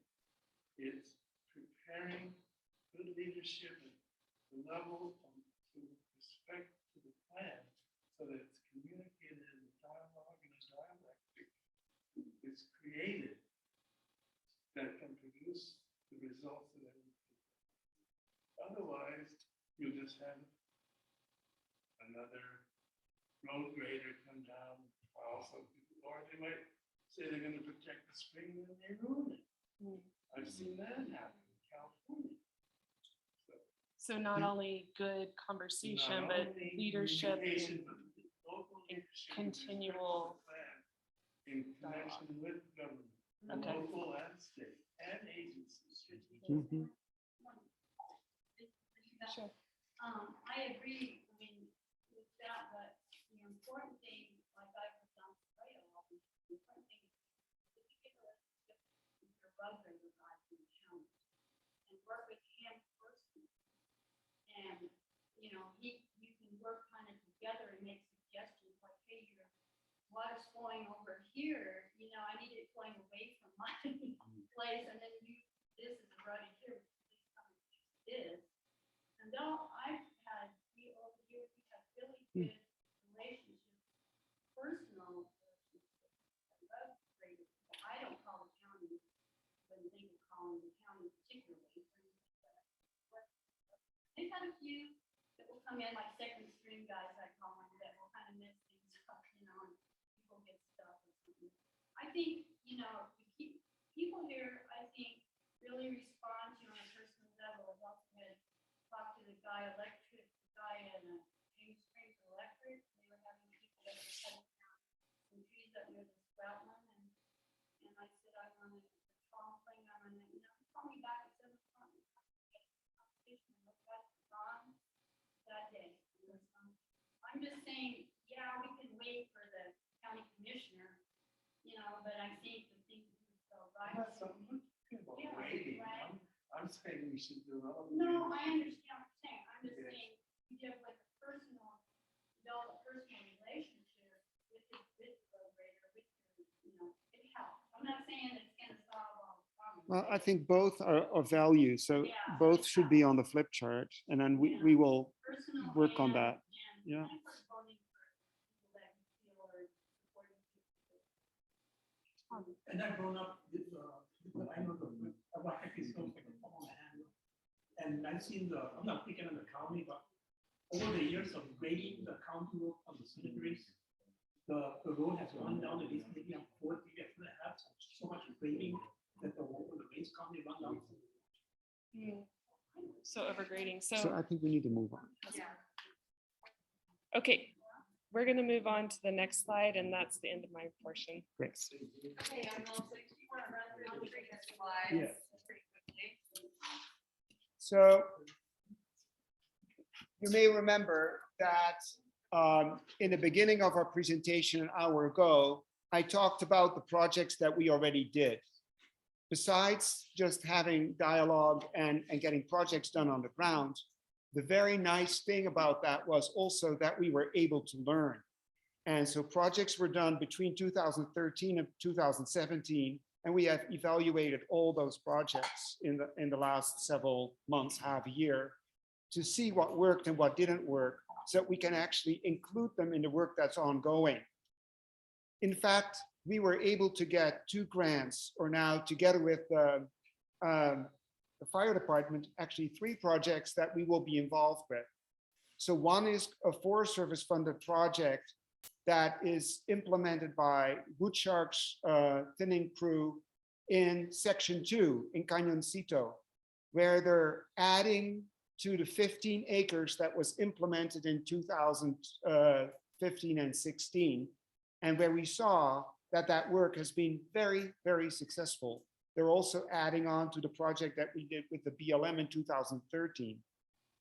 They're now going to work on several hundreds of acres because we got that cleared for archaeology on that section too. And so with the state land office again as the main partner, unfortunately, it is a little harder to work in the procedures with the BLM, but with the state land office, we were able to start now a pilot project. And so some of the techniques that you're seeing here on those slides are the same that we're building out there. And they've already built over the last 2 months, several hundred small structures. And it goes to what Andrew mentioned, that they're actually using local material of rock and pinon juniper material that's in those hills. And we've come up with a strategy of where to cut them.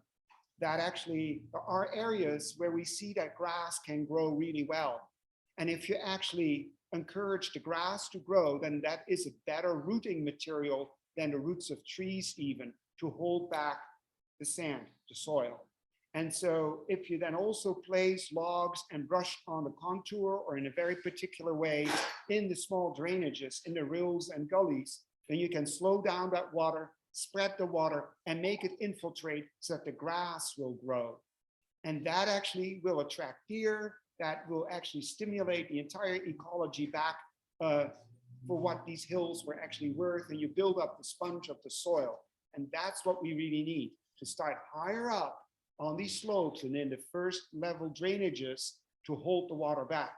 Not here, there, because that then slows it down before it even gets in the gullies. And in the watershed-based plan, 2 years and 6, 7 years ago, we identified which slopes have the highest water holding and water absorbent capacity. So we came up and we found that the more gentle slopes and the smaller arroyos with the deeper sediment soils hold that best. And that coincides actually with where grass grows. So actually that's a logical way of combining it. And then because we also want to thin it out for fire risk reduction, we can use those byproducts. Don't toss them away. They use them right away for erosion control. And so we developed a series of techniques 6, 7 years ago, and we're improving on them all the time. And so these are the kind of things that you're seeing: brush mattresses and logs on contour. Next slide. And then we see here slopes, for instance, on the left-hand side, you see an eroded gully. On the right-hand side of that juniper, you see a gully where just stones and sticks and dead trees hold back that slope. So mimicking nature, how nature holds back its own sediment is the way we need to go. A log like that holds a lot of material back. So adding to that method, you can do a lot by building up that slope, storing the sediment right where it starts flowing, having that water infiltrate right there and stimulate new grass growth. Next slide. So there's a lot of other techniques by using rocks.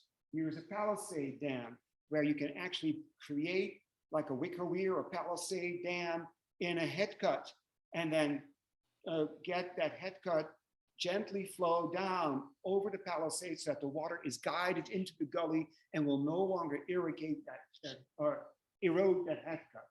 And that will then eventually grow grass and all kind of vegetation around it. Next slide. You can also work with rock structures, zuni bowls, that if you build them like that, they slow down the water, make that water cascade down, slow the energy, and it fills up with sediment, and it will hold back 1, 2, 3 tons each year. And if you then basically have a steep slope like that, that it gets less steep, the water starts to slow down and starts to meander something, and in that process drops its sediment. By doing that, you add actually another couple of tons of sediment on top of the sediment that you already caught. In that sediment, water will infiltrate, seeds will accumulate, grass will grow, because the seeds are there in the landscape. No worry about that. And the areas where it's very badly eroded, we will see. Next slide. So here are examples of what we did in Montecito a couple of years ago, where we built those wicker weir structures. After a couple of years, they were totally overgrown, and most of that was covered in sediment. Next slide. And now it looks like this. You can not even find it. So from a bare ground area like this, we build up the sediment a foot, spread it out over the width and largesse of this entire footprint of this library. Think how many tons of dirt that is and what an infiltration opportunity that is. And now wetland plants, sedges and rushes are growing there. And we've done that in hundreds of locations, and that has held back hundreds, if not thousands of tons of dirt and a potential of infiltration and water to slow down. If we can do that over any more hundreds of acres here on this land, then you really start slowing it down and go back to an original situation where sediment becomes soil, because it's not only mineral, because you get plants to grow and roots and microorganisms and water to infiltrate. And that is what we want. You can build big dams. However, these big dams are a last resort and they require a lot of maintenance. At this point, the dams that the state have all require maintenance, and the state doesn't have enough money to maintain them. So they're now a breakage and flooding liability for all the communities along the Rio Grande. So I think our first thing to do is this, also because all of you can do that in your backyards. And so that we can communicatively and cooperatively can achieve much more. Next slide. Here is another wetland that maybe some of you know. It is the wetland where Horacio's grandfather in the 1940s got their drinking water, and where they had their farm the Cañadita del Agua, just half a mile south of Horacio's place in Cañoncito. We found this cottonwood that was maybe not even a foot in diameter 8 years, 10 years ago. We built all these small structures in to hold back, and now it looks like that. We cut out all the Russian olives and tamarisk. They didn't come back because we made them compete with the willows, and it was successful. All that is now wetland plants, and that tree now is 2 feet in diameter. And so that really works. And there are lots of these small wetlands that are undermined by gullies where we can bring back hundreds of tons of soil and build those wetlands up. And this protects an entire little hillside of 5, 6, 7 acres that we're protecting from further bleeding and eroding down and wreaking havoc on the Acequia sancochada. Next slide. And so here are other structures like big rock rundowns and rock structures. For instance, the one on the right is actually at the bottom of that wetland that I just showed with the big cottonwood that really holds back that slope and makes a rock rundown that is bridges an area of 10 feet so that actually you create basically a waterfall that is totally controlled. Next slide. So then what do you do in terms of road issues? Well, the BLM has used big rocks. Sometimes they work and they can work for 10 years, but we've seen that in some locations, the rocks are just circumvented or the rocks are pushed away by a very heavy truck. And so people get through.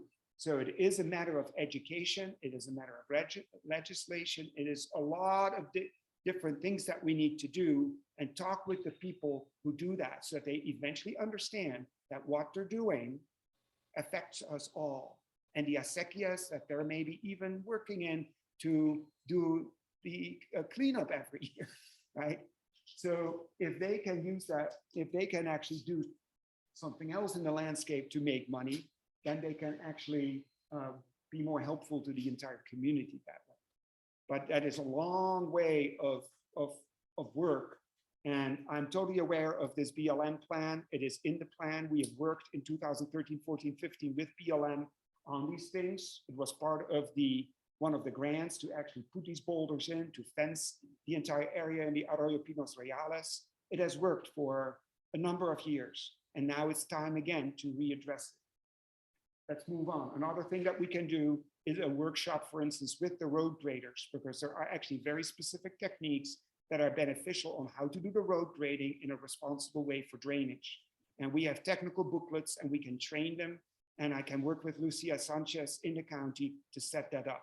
So I think there are ways that we can work towards that and include that as part of the project or find additional funding for that. So I think it is best addressed by really a lot of different techniques at different levels that we have to apply. And that's what we're intending to do at this point. Have they used screen fences? Silt screen fences. So a lot of these wicker weirs are basically silt screen fences. And so, but they're natural, made with juniper post and juniper wicker. So, and there are many other techniques that you can use, log racks. If there's a big arroyo like this, we put a big log across and put stems like this. So it's basically a silt screen fence that actually the water goes through, the silt stays behind it, and it builds up the entire arroyo behind it, like they did in Santa Clara Pueblo after the burn. So we built several of them now in that hillside, and we're considering building several in the big gullies here that some of you are walking at, so that we can build these very entrenched gullies back up to a higher level, maybe bring them 3, 4, 5 feet up.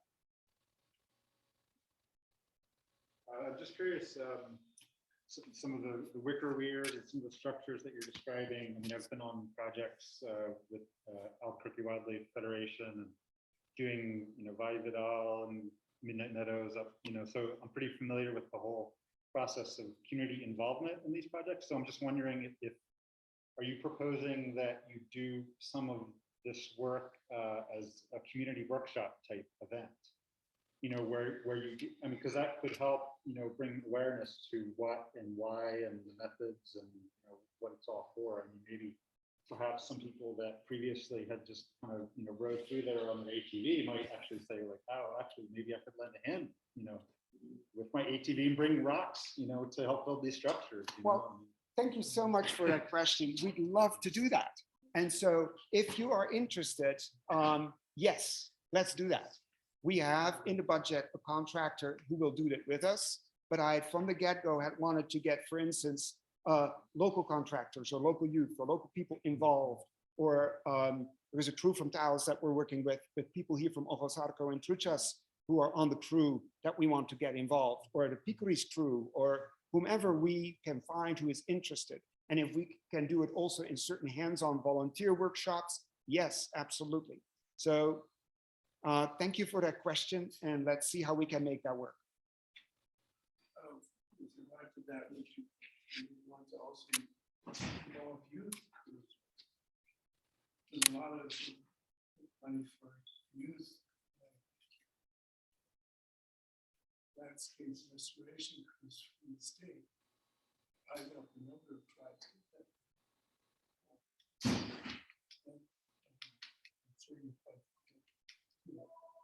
So my question is biological soil traces. You're familiar with that? Oh, yeah. Are you going to use that on any of the areas? Is it in your consideration? Two questions here. So the youth programs are really a separate piece, and I actually have run several of those youth conservation corps programs, and there are several entities here around that have youth conservation corps crews. So we can in the future invite them and see how they can dovetail in with the work we're doing. How we do that within this project, I'm not so sure, both because of funding, insurance, and it's really more complicated, but it's a good idea that we should look into. And there might be other groups that could help us with it. Locally. This, yeah. Especially involving the school education and volunteer activity. That would be really. Let's keep on talking about that. That it has different challenges, but it is possible. Yeah, thank you. And so we need to investigate that. The biological soil crust, we fortunately found a lot of that there. That is a sign that it's not being trampled all over by cattle and by people. It is something that naturally grows. It grows very, very slowly. It's typically a sign that it is a non-disturbed area, but the biological crusts are very important to hold the soil together. They actually trap carbon. They have an entire microbial connection with it, and they hold the soil together in terms of aggregate stability. We cannot, I don't know of any methods to really cultivate biological crust. So one of the best things is to actually reduce disturbance. And we need to figure that out because it goes back to your comment on protecting areas. And so that means no foot traffic, no cattle involvement, and because then you can actually get that back. The downside of biological crusts is that it really prevents grass to grow, and eventually grass growth in certain areas is even better than the biological crust because you get just deeper, more complex soil formation underneath. But it is a method for arid soils and vegetation. I don't know whether it's a method, but it is a natural. Oh, there is a method for restoring. If there is a method for actually stimulating biological crust, then we might want to look into that. They create mats. Really? They create mats of it in labs that are restoring. Well, let's look into that. That's That would be super. That's right. I see. I wasn't aware of that. Thank you very much. It's a couple. We should look into that. Fantastic. Anything else? Just one more question. Growing up, I used to hear a lot of frogs. I see fireflies, and the last one I saw was like 20. I haven't seen them around anymore. haven't seen any horned toads at all. I We've used to see seen, toads all. yeah, horny toads are still here, and we saw a huge bullfrog. Oh, Well, okay. bullfrog is not necessarily so good because it eats the other native frogs. But at least there is a diversity of toads and frogs here. They used to be Rocky Mountain toads. But I haven't seen one in 10 years. There's a decline of fireflies worldwide, so we're not the only ones, but yeah. We still have them.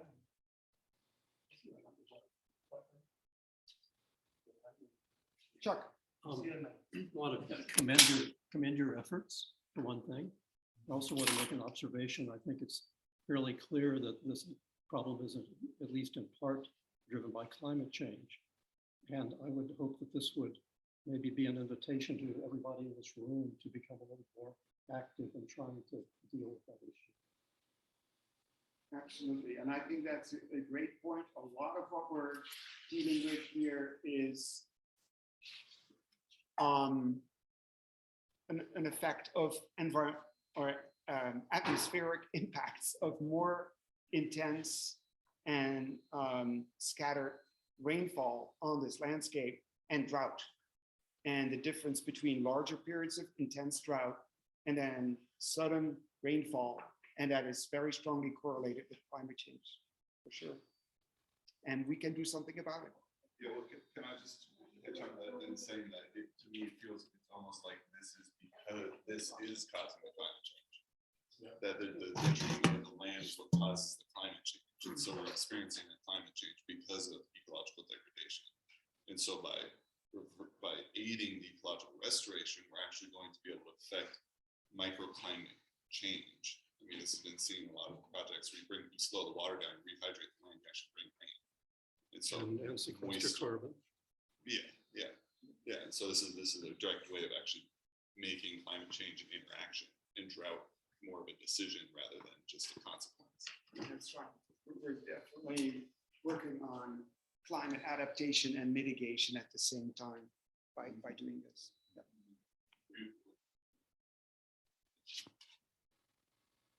Any other questions or comments? What do you envision as the result of the completion of the plan? Are there any indications that the plan will be used for state agency action, legislative action, further funding for regional water system preservation and conservation?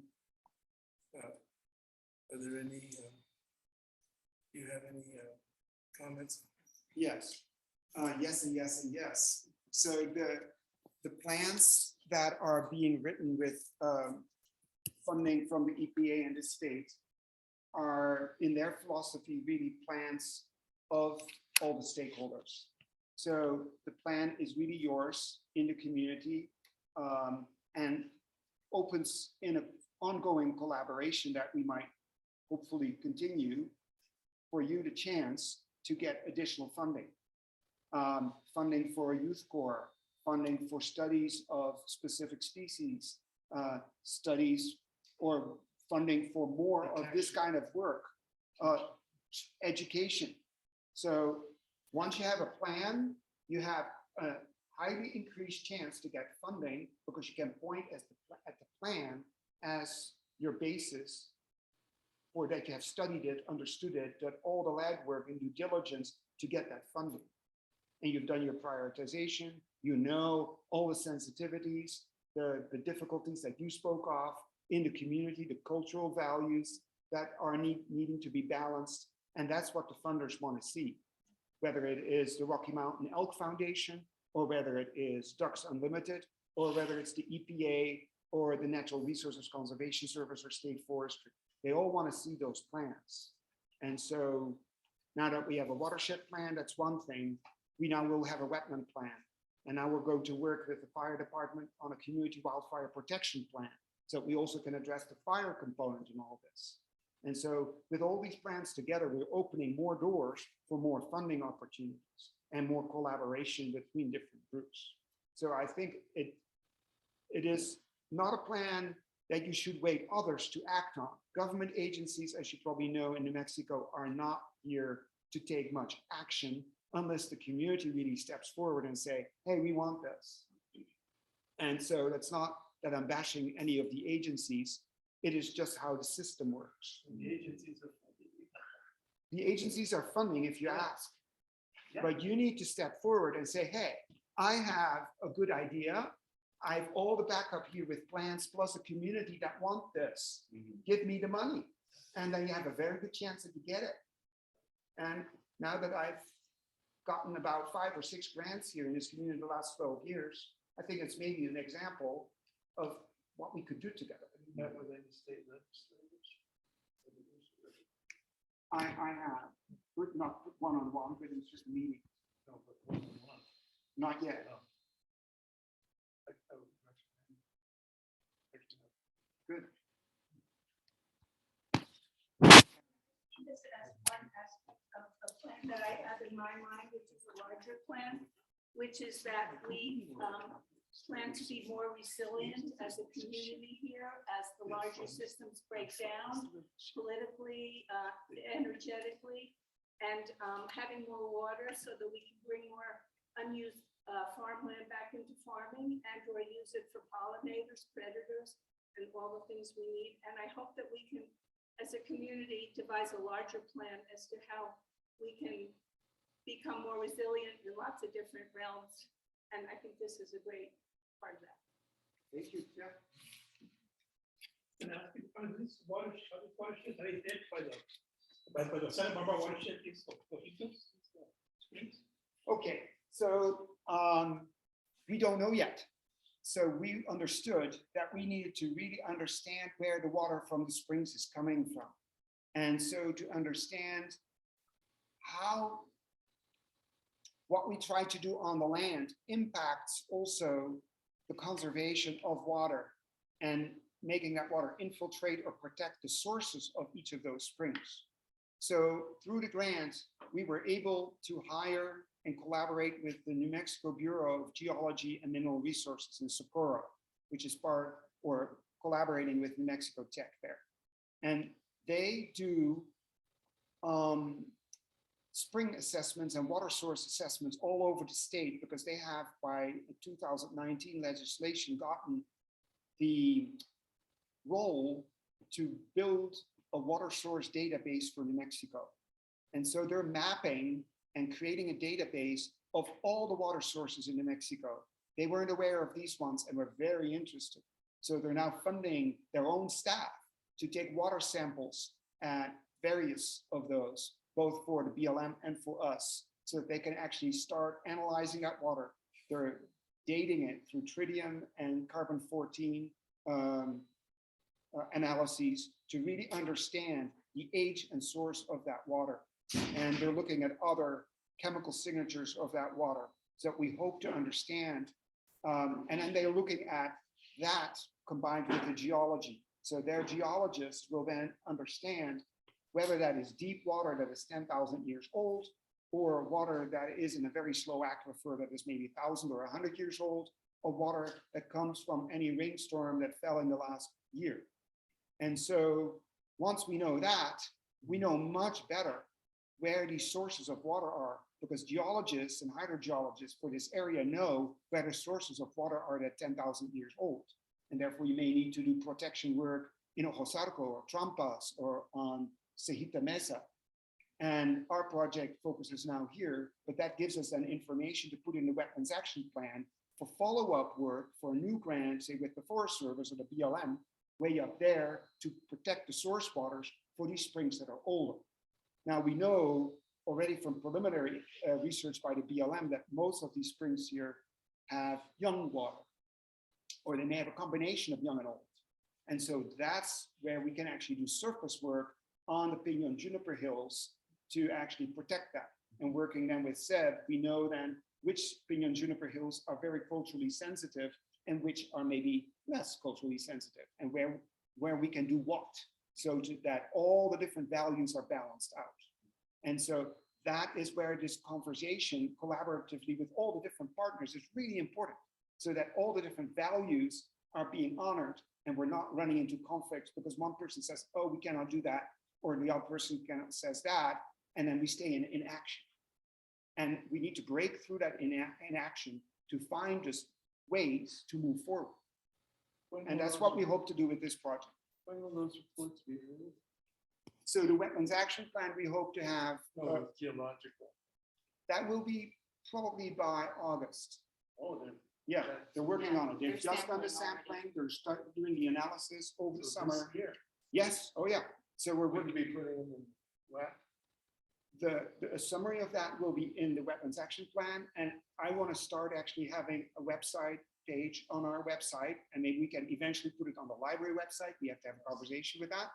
So that actually that information starts living somewhere, and that the wetlands action plan can be there, the watershed plan can be there, the 2007 plan can be there, so people can read the entire spectrum of data that is being found for this entire area. Maybe we can find links to archaeological information to the level that it is publicly shareable, so that people can start understanding how the pieces fit together and how valuable and unique this area is for this area, for the larger watershed, and for New Mexico. Because it is at that level that we're really talking uniqueness. So would have been devastating, the fire would have come over the center of Earth. No doubt. Yes. Luckily it stopped. Luckily it stopped.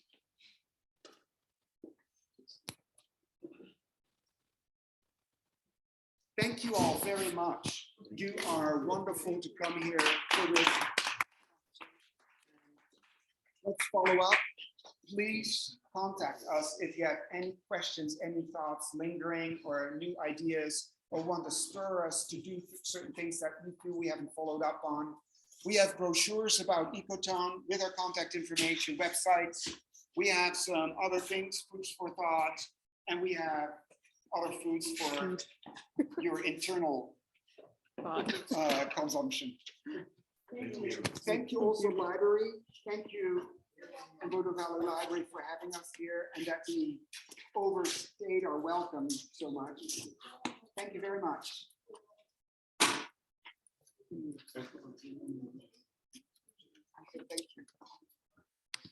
you. Pardon? Yeah, I'll talk with you. It struck me, because, so as I said, I have